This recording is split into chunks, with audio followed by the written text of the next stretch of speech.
Brooksy, Noah's Ark. The earth was filled with wicked people.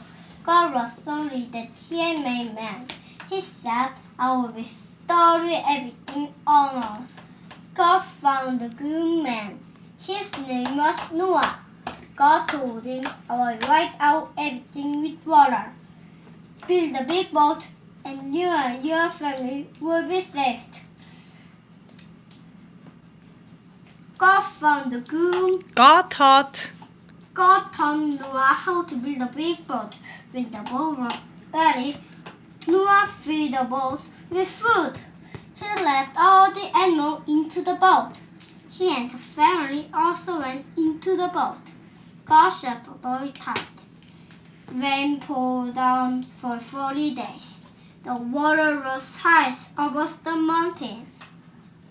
All was visiting a nice time. Only Noah's family and the animals on the boat survived. Finally, the rain stopped. When the water went down, the boat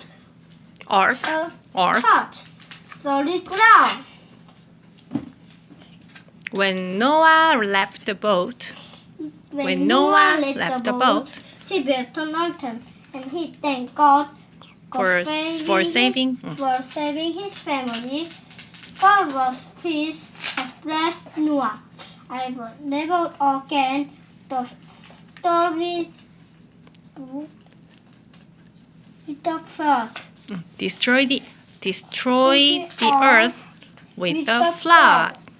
Look at the rainbow in the skies. It's the flies of God's It will be the sign of my promise. It will be the sign. It will be the sign of God's promise. Good job!